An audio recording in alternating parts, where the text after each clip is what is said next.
오늘 우리에게 주시는 하나님의 말씀은 로마서 6장 1절로 11절까지 말씀입니다. 그런즉 우리가 무슨 말을 하리요? 은혜를 더하게 하려고 죄에 거하겠느냐? 그럴 수 없느니라. 죄에 대하여 죽은 우리가 어찌 그 가운데 더 살리요? 무릇 그리스도 예수와 합하여 세례를 받은 우리는 그의 죽으심과 합하여 세례를 받은 줄을 알지 못하느냐? 그러므로 우리가 그의 죽으심과 합하여 세례를 받음으로 그와 함께 장사되었나니 이는 아버지의 영광으로 말미암아 그리스도를 죽은 자 가운데서 살리심과 같이 우리로 또한 새 생명 가운데서 행하게 하려 함이라. 만일 우리가 그의 죽으심과 같은 모양으로 연합한 자가 되었으면 또한 그의 부활과 같은 모양으로 연합한 자도 되리라. 우리가 알거니와 우리의 옛 사람이 예수와 함께 십자가에 못 박힌 것은 죄의 몸이 죽어 다시는 우리가 죄에게 종노릇하지 아니하려 함이니 이는 죽은 자가 죄에서 벗어나 의롭다 하심을 얻었습니다. 만일 우리가 그리스도와 함께 죽었으면 또한 그와 함께 살 줄을 믿노니 이는 그리스도께서 죽은 자 가운데서 살아나셨음에 다시 죽지 아니하시고 사망이 다시 그를 주장하지 못할 줄을 알미로라. 그가 죽으심은 죄에 대하여 단번에 죽으심이요 그가 살아계심은 하나님께 대하여 살아계심이니 이와 같이 너희도 너희 자신을 죄에 대하여는 죽은 자요 그리스도 예수 안에서 하나님께 대하여는 살아있는 자로 여길지어다. 아멘. 하나님의 말씀입니다. 말씀을 주신 하나님께 감사드립니다.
오늘 설교에 들어가면서 분명히 해야 될 부분이 있습니다.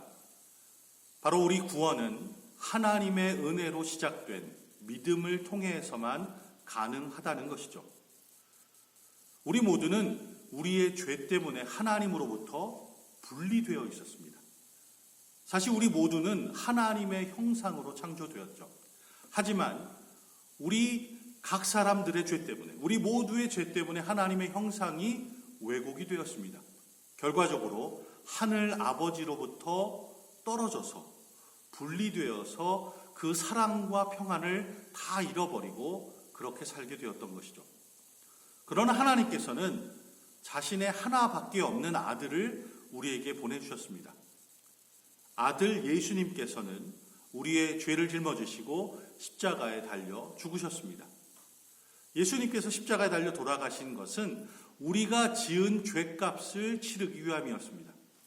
우리 중에 그 어느 누구도 스스로 이 죄에 대한 값을 치를 수 있는 능력이 없었기 때문에 하나님께서는 우리 모두에게 선물로 대신 지불해 주신 것이죠. 우리가 한번 상상을 해보죠. 우리 모두에게, 우리 각 사람에게 100만 불도 넘는 어마어마한 크레딧 카드 빚이 있다. 이렇게 한번 생각을 해보죠. 그것을 우리가 다 하나씩 갖고 있는 그런 상황과 비슷한 것입니다. 우리가 아무리 노력을 해도 그 빚을 단번에 갚을 수가 없죠. 아무리 열심히 노력을 해도 그 빚이 잘 줄어들지 않습니다. 우리 스스로 단번에 다 갚을 수 없으니 매일매일 쌓여가는 그런 이자, 그리고 그 연체료가 아마 어마어마하겠죠. 그런데 어떤 큰 부자가 와서 내가 크레딧 카드에 쌓여있는 빚을 다 갚아주리라. 그리고 앞으로 생기는 비용까지도 모두 다 처리해 주리라. 이렇게 말을 합니다. 정말 기쁘겠죠? 누가 우리 가게에 밀린 월세도 다 내주고 대출금도 다 갚아주고 또 앞으로 생길 그 비용도 대신 다 지불해주고 든든히 후원해주면 참 좋겠습니다. 요즘에는 그런 마음이 더 간절하죠. 그렇죠. 이것과 마찬가지로 하나님께서는 우리의 죄값을 다 지불해 주셨습니다. 우리가 또 앞으로 지을 수 있는 그 죄에 대한 모든 것도 다 처리해 주신 것이죠. 그렇다면 우리 각 사람이 해야 할 것이 무엇일까요? 우리가 할 것은 이 귀한 선물을 그저 고맙습니다 하고 받아들이는 것 뿐입니다. 이것은 누구라도 꼭 붙들어야만 할 아주 귀한 선물입니다. 이 좋은 기회를 그냥 무시하거나 거부한다면 참 좋은 것들을 그냥 놓쳐버리는 것이 되겠죠. 우리가 살아가는 미국에서는 크레딧 스코어라고 불리는 신용도가 참 중요합니다. 이게 우리의 일상생활에 큰 영향을 미치죠. 집이나 은행 통장에 또 현금과 자산이 넘치는 경우에는 물론 예외입니다. 하지만 크레딧을 잘 쌓을 수 있는 환경이 안 되고 또 그 점수의 기간이 너무 짧으면 우리가 살아가는 이 미국에서의 삶은 크게 달라질 수 있습니다. 크레딧 점수가 높으면 이자도 아주 싸게, 쉽게, 또 물건도 잘 살 수 있죠.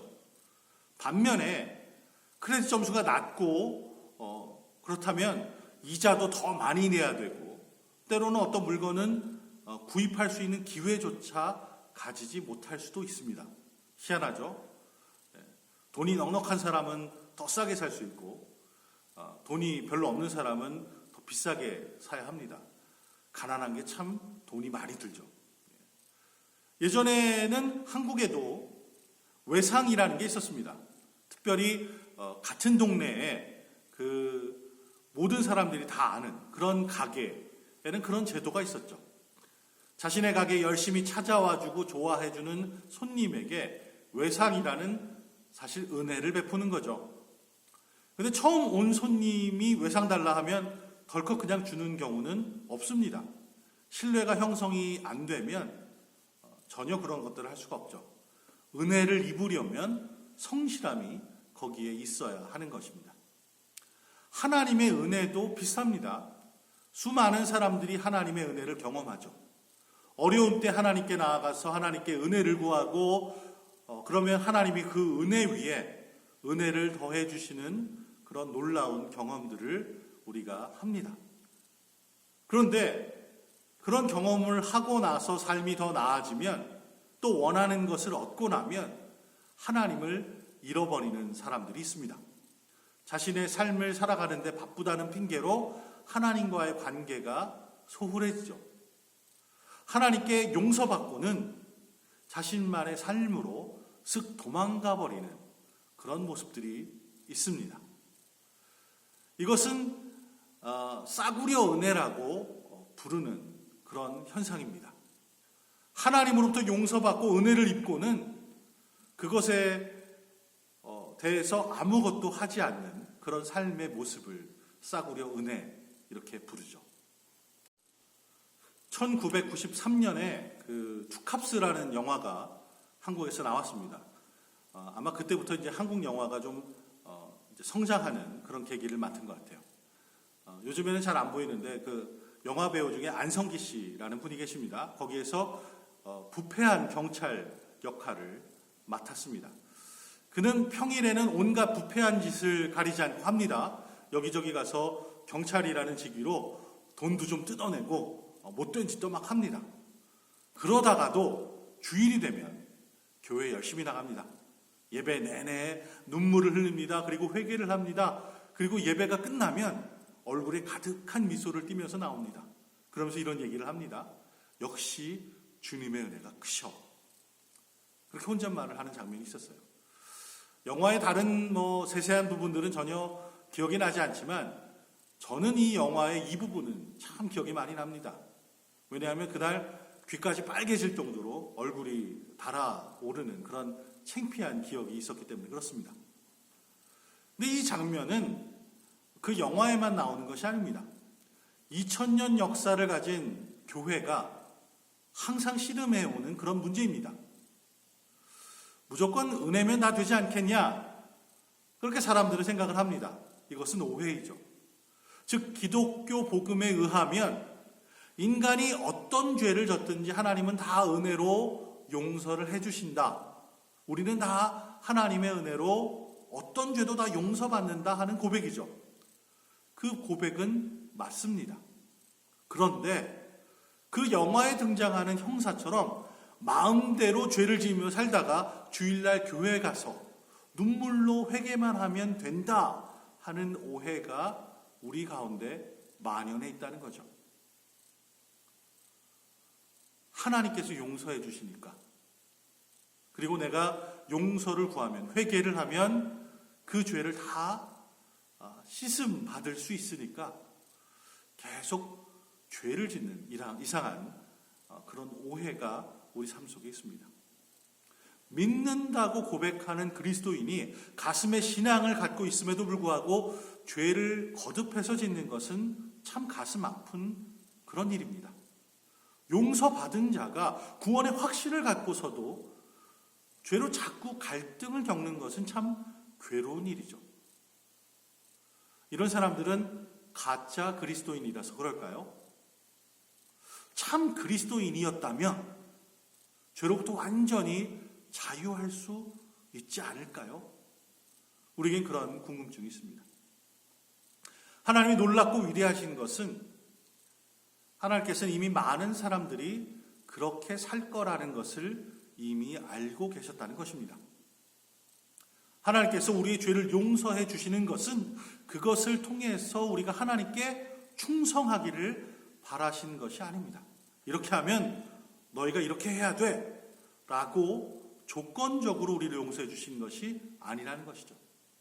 하나님께서 은혜를 베풀어 주시는 것은 하나님 본인이 은혜로우시기 때문에 그렇습니다. 하나님의 은혜는 우리를 향하신 아주 순전하신 사랑에서 비롯된 것입니다. 하나님은 우리가 죄로 인해서 고통당하는 것을 보고 싶지 않으시죠. 하나님은 우리가 당신으로부터 떨어져서 멀리 방황하며 살아가는 것을 원치 않으십니다. 그렇기 때문에 하나님은 당신의 은혜로 당신의 하나밖에 없는 아들을 보내주시고 그 인류의 모든 죄를 담당하게 하셔서 사람들이 하나님의 선하심과 인자하심, 그리고 하나님의 그 사랑을 경험하면서 깨닫도록 하신 것입니다. 어느 교회는 명절마다, 특별한 때마다 풍성하게 음식을 그렇게 준비를 해서 어려운 사람들과 나누는 그런 사역을 이어갑니다. 어느 날 그 교회 학생들과 또 교인들이 어려운 가정들을 방문해서 음식을 전달하는 그런 사역을 했습니다. 그리고 그 일을 다 마친 후에 함께 교회에 모여서 그날의 경험이 어떠했는지 함께 나누고 그 이야기들을 듣는 시간을 가졌습니다. 여러 가지 소감들이 거기서 나누어졌죠. 몇몇은 정말로 감사를 표시하는 그런 사람들의 이야기였습니다. 그들은 정말 고맙다 고맙다 하는 이야기를 끊이지 않고 계속 그 인사를 멈추지 않고 하는 사람들이 있습니다. 하나님께서 보내주셨다면서 기뻐하는 사람들, 또 그것을 받은 아이들이 환한 미소를 띄우는 것, 손을 꼭 붙들고 고맙다 인사하시는 그런 사람들, 또 눈물을 흘리시는, 너무 고마움에 눈물을 흘리는 어떤 할머니의 이야기들, 그런 이야기들을 나누면서 풍성해지는 그런 시간을 가졌습니다. 하지만 또 다른 사람들이 나눈 이야기는 전혀 다른 장면이 있었습니다. 음식을 받으면서도 고맙다는 인사 한마디 없는 사람들이 있습니다. 그렇게 귀하게 선물을 전달해 주러 갔는데 나와서 맞이하지도 않고 소리도 없이 그냥 손가락으로 혹은 고개 돌려서 어떤 장소를 가리키면서 거기다 좀 그냥 놓고 가시라, 눈도 마주치지 않았던 사람들이 거기 있었다는 거죠. 누구에게는 좀 더 많이 주고 누구에게는 덜 준 것이 아니라 똑같은 양의 풍성한 음식을 전하는데 그것에 대한 반응은 전혀 다릅니다. 누구는 그것을 받는 것이 너무나도 기쁘고 고마워서 감사해야 하는데, 어떤 누구는 그렇게 받는 것이 너무나 당연한 듯 거들떠보지도 않더라는 것입니다. 하나님께서 주시는 선물에도 똑같은 현상들이 일어납니다. 어떤 사람들은 너무나 당연하게 여기죠. 그들은 용서하심을 받고도 그것이 별로 큰일이 아닌 듯 그냥 그렇게 살아갑니다. 그것이 자신의 삶에 얼마나 감사하고 중요한 일인지 두 번도 생각을 안 하는 것이죠. 그런데 어떤 사람들은 그것을 정말 감사함으로 받습니다. 하나님께 고마운 마음이 들어서 찬양하면서 예배합니다. 어떻게 하면 하나님을 기쁘시게 해드릴까? 어떻게 하면 하나님을 섬길 수 있을까? 어떻게 하면 하나님의 이름을 높여드릴까? 그렇게 생각하고 그것을 묵상하고 그것을 연구합니다. 우리 모두에게는 똑같은 선물이 다 주어졌습니다. 새로운 생명이 주어졌죠. 용서하시는 하나님의 사랑이 우리에게 다 주어졌습니다. 하늘 아버지와 단절되었던 관계가 다 회복이 되었습니다. 이렇게 똑같은 선물을 받았는데 왜 반응은 다른 걸까요? 여러분은 어떻게 답하시겠습니까? 하나님의 선물을 받고 이건 당연한 거야, 그렇게 여기시겠습니까? 아니면 그토록 귀한 선물을 받았으니 하나님께 감사하시겠습니까? 하나님께서는 우리 모두에게 용서와 구원을 값없이 주셨습니다. 그런데 어떤 이들은 고맙다는 말도 없이 이 선물을 받습니다. 싸구려 은혜로 취급되는 것이죠. 그런데 잘 생각해 보면 이 은혜는 절대로 싸구려가 아닙니다. 선물을 받은 우리는 하나도 지불하는 것이 없죠. 그냥 공짜처럼 여겨집니다. 우리가 감당해야 할 것이 아무것도 없는 것이죠. 우리가 앞으로 내야 될 것이 없습니다. 하지만 하나님 입장에서는 아주 큰 값을 치르셔야만 했습니다. 하나님께서 당신의 하나뿐인 아들 예수 그리스도를 내놓으셔야만 했던 것이죠. 그리고 그 예수님은 우리의 죄를 감당하시기 위해서 십자가에서 모진 고난과 모욕을 다 당하시면서 그것을 참으시며 십자가 위에서 물과 피를 다 쏟으시고 죽으셨습니다. 하나님의 아들이 전지전능하신 능력을 가지시고 하늘 보좌에 앉으실 수 있었는데 그것을 다 내려놓으시고 이 땅에 오셨습니다. 예수님께서 하나님과 세상을 창조하실 때 그 일을 함께 감당하셨죠. 그런 엄청난 능력과 지혜와 권능을 가지신 분이 초라한 인간의 몸을 입으셨습니다. 자신이 창조한 창조물의 한계를 입으신 것이죠.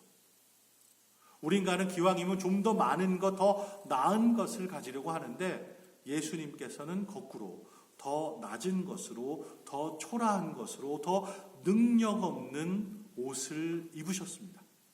그리고 여러분과 저를 위해 죽기로 결단하셨습니다. 하나님께서는 우리에게 용서와 은혜를 값도 없이 주셨습니다. 선물입니다. 그런데 이 선물은 절대로 싸구려가 아닙니다. 하나님께서 어마어마한 그 값을 지불하신 귀한 선물입니다. 로마서를 보면 사도 바울이 1장부터 5장까지 은혜로 비롯된 믿음을 통한 구원을 차근차근 설명해 줍니다. 이 구원은 하나님의 은혜의 선물로서 우리가 믿음의 고백을 통해서 받게 됩니다. 오늘 본문 바로 앞에, 즉 5장의 마지막에는 이런 질문을 던집니다. 5장 20절입니다. 율법이 들어온 것은 범죄를 더하게 하려 함이냐? 그러나 죄가 더한 곳에 은혜가 더욱 넘쳤나니. 즉 율법이 들어옴으로써 이전엔 죄인 줄 잘 몰랐는데 그 율법 때문에 이게 죄구나 깨닫게 되었다는 것이죠. 율법 때문에 그 죄가 있다라는 것, 죄가 많다라는 것이 드러났지만 그 모든 죄를 다 씻어주실 수 있는 그리스도의 은혜도 넘치게 드러나게 되었다라는 그런 말입니다. 그런데 이 말을 비꼬는 사람들이 있습니다. 그 사람들은 비아냥거리면서 이렇게 얘기합니다. 그래? 그렇다면 은혜를 더욱 크게 하는 길로 죄를 더 지으면 되겠구나. 뭔가 좀 그럴싸해 보이죠. 논리적으로 맞는 것 같습니다. 그런데 6장은 이렇게 시작합니다. 그런즉 우리가 무슨 말을 하리요? 은혜를 더하게 하려고 죄에 거하겠느냐? 같은 구절을 메시지라는 성경은 이렇게 기록합니다. 그렇다면 이제 우리는 어떻게 할까요? 혹시 하나님이 계속 용서를 베풀어 주시도록 계속해서 죄를 지을까요? 어떤 사람들은 딱 이렇게 반응하죠. 하나님의 은혜가 그렇게 크시고 그렇게 무한하다면 나는 무슨 죄를 지어도 되겠다. 괜찮겠네. 기왕이면 내 맘대로 죄를 지으면서 살다가 하나님 앞에 가서 회개하면 되는 거 아니야? 그런 생각을 하는 사람들이 있다는 거죠. 그렇다면 우리 이제 어떻게 해야 할까요? 사도 바울은 이것에 대해 답을 합니다. 죄에 대해 죽은 우리가 어떻게 죄 가운데 그대로 살겠습니까? 참된 그리스도인이라면 그렇게 말할 수도, 그렇게 살 수도 없는 것이죠. 그 이유는 우리 성도들, 우리 그리스도인들은 다 죄에 대하여 죽은 사람들이기 때문에 그렇습니다. 사도 바울은 하나님께서 우리를 위하여 기꺼이 행하신 위대한 희생에 관해서 다시 생각나도록 그렇게 말씀을 이어가며 도와줍니다. 예수님께서 우리를 위해 어떤 죽음을 당하셨는지 설명하고 이렇게 결론을 내려주죠. 이와 같이 너희도 너희 자신을 죄에 대하여는 죽은 자요 그리스도 안에서 하나님께 대하여는 살아있는 자로 여길지어다. 예수님께서 죽으신 죽음을 어떤 것인지를 보여주는 겁니다. 그것은 우리를 위한 죽음이었죠. 그 죽음의 목적은 우리가 죄의 종노릇 하는 데서 자유를 얻게 하는 것이었습니다. 예전에는 우리가 죄밖에 선택할 길이 없었죠. 다른 선택지가 없었습니다. 그러나 이제 죄와 의 사이에서 선택할 수 있는 것이죠. 죄의 길로 갈 것인가, 의로운 길로 갈 것인가, 우리는 날마다 선택하며 살아갑니다. 새 생명이 온전하게 완성될 그날에는 오직 의만을 선택할 수 있는 그런 우리에게 강한 힘과 믿음이 있겠죠. 온전해지겠죠. 100%. 우리 안에는 예수 그리스도를 믿는 믿음으로 그것을 향한 여정이 시작되었지만 아직 완성이 되진 않았습니다. 여전히 좀 모자릅니다. 예수님께서 재림하실 그날에 완성되는 그 모습이 아직 우리에게는 100%로 다 이루어진 것이 아니기 때문에 그렇습니다. 그래서 조금 부족한 모습으로 또 모난 모습으로 상처를 받기도 하고 상처를 주기도 하면서 우리는 그렇게 살아갑니다. 우리 모두는 그 완성의 날을 바라보면서 살아가는 것이죠. 이를 위해 지금 여기에서는 여전히 죄와 의 사이를 왔다 갔다 합니다. 하지만 하나님의 법으로는 십자의 공로에 의해서 이미 의롭다고 선고를 받았습니다. 이는 죽은 자가 죄에서 벗어나 의롭다 하심을 얻었느니라.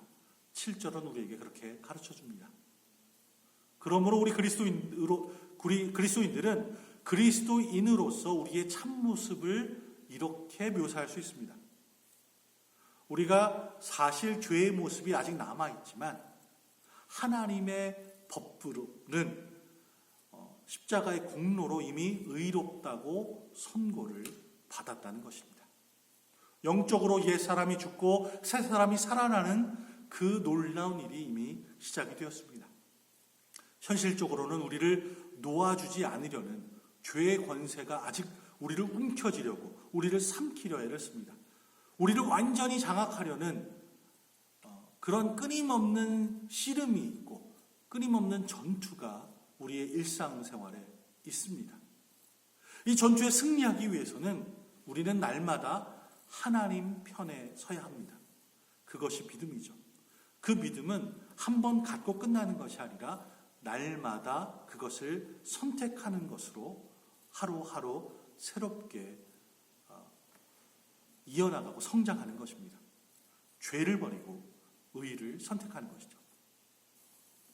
하나님께서는 우리가 하나님의 백성답게 여태까지 살아왔기 때문에 우리를 구원해 주신 것이 아니라 우리 모두가 하나님의 백성답게 살도록 하기 위해서 우리를 구원하여 주신 것입니다. 이처럼 하나님께서는 우리의 구원을 위해서 흥정하지 않으셨습니다. 내가 이걸 해줄 테니 너희가 이걸 하여라. 혹은 너희가 이렇게 하면 내가 너희를 구원해 주리라. 이렇게 흥정을 안 하신 것이죠. 우리가 무엇인가를 행했기 때문에 당신께서 제시한 어떤 조건을 충족했기 때문에 구원하시는 것이 아니라 우리 인간을 사랑하시는데 일방적으로 사랑하시기 때문에 그래서 구원해 주신 것입니다. 그래서 우리의 구원은 하나님의 전적인 은혜라 그렇게 고백하는 것입니다. 그런데 그 구원은 값싼 싸구려 은혜가 아니라 하나님께서 스스로 인간이 되셔서 십자가에서 죽음을 감수하셨던 아주 값비싼 그런 은혜입니다. 하나님의 구원은 너무나 비싸고 값진 것이기 때문에 무료일 수밖에 없습니다. 어찌 보면 구원은 하나님께서 엄청난 손해를 감수하시는 것에서 출발합니다. 구원받은 자가 하나님의 자녀로서 구원받은 자답게 산다는 보장이 없는데도 십자가에서 죽는 사랑으로 우리 모두를 구원해 주시기 때문입니다. 예수님은 우리의 죄값을 그 엄청난 빚을 당신의 보혈로 넉넉하게 다 갚아주셨습니다. 그분의 이 놀라운 은혜에 우리는 무엇으로 답해야 하겠습니까? 그저 당연한 것으로 여기며 아무런 감흥 없이 그렇게 살아가시겠습니까? 아니면 고맙고 감사한 마음으로 기쁨으로 받으시겠습니까?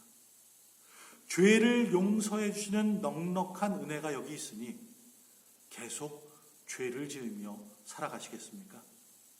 아니면 은혜를 베풀어 주시는 하나님의 뜻에 따라 참 그리스도인의 삶을 살아가시겠습니까?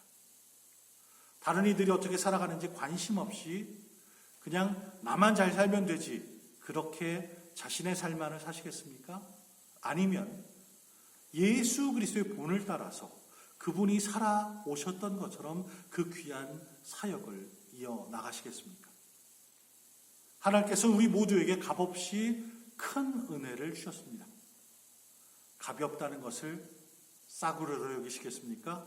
아니면 정말 값을 매길 수 없는 귀한 것으로 받으시겠습니까?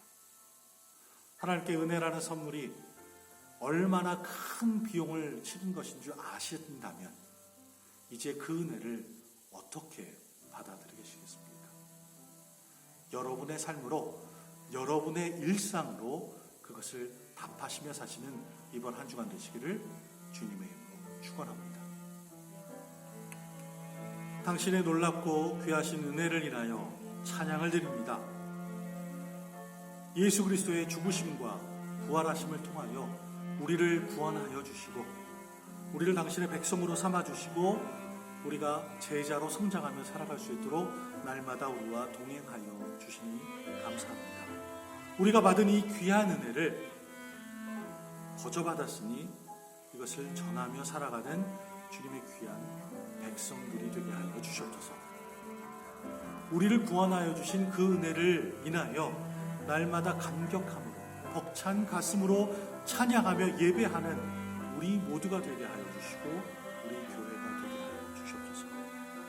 그 크시고 귀하신 은혜를 경험한 자들로서 우리가 이미 경험한 것들을 우리 이웃에게 전하며 그들도 함께 이 놀라운 은혜의 강물을 함께 먹고 마시며 즐기며 주님을 찬양하는 아름다운 공동체로 성장할 수 있도록 우리의 믿음의 울타리를 넓게 하여 주시옵소서. 더욱 바라옵기는 이제 교회가 열어져서 함께 얼굴을 마주보며 예배할 수 있는 날이 다가옵니다. 그 준비하는 과정 속에서 우리가 놓치는 부분 없도록 주님 우리에게 지혜를 주셔서 세세한 부분까지 다 잘 준비할 수 있도록 하여 주시고 우리가 함께 모이는 예배가 주님을 기뻐하며 주님께 감사하며 그 감격을 나누는 기쁜 예배로 회복되게 하여 주시옵소서. 우리 주변에 있는 우리의 이웃들을 돌아보게 하여 주시고 우리 믿음의 공동체 안에 속해 있는 우리 형제 자매들을 돌아볼 수 있는 여유를 갖게 하여 주시옵소서. 주님께서 우리에게 허락하여 주신 것들을 서로 나누며 서로 어려운 때에 서로 격려하며 사랑을 나누며 든든히 서가는 믿음의 공동체가 은혜의 공동체가 사랑의 공동체가 다 될 수 있도록 우리 각 사람들을 들어서 주셔서 우리가 살아가는 우리의 가정이 우리가 일하는 우리의 일터가 그리고 우리가 함께 모여 예배드리는 우리의 예배의 공간이 당신이 다스리시는 하늘나라가 되게 하여 주시옵소서. 예수 그리스도의 이름으로 기도드리옵나이다. 아멘.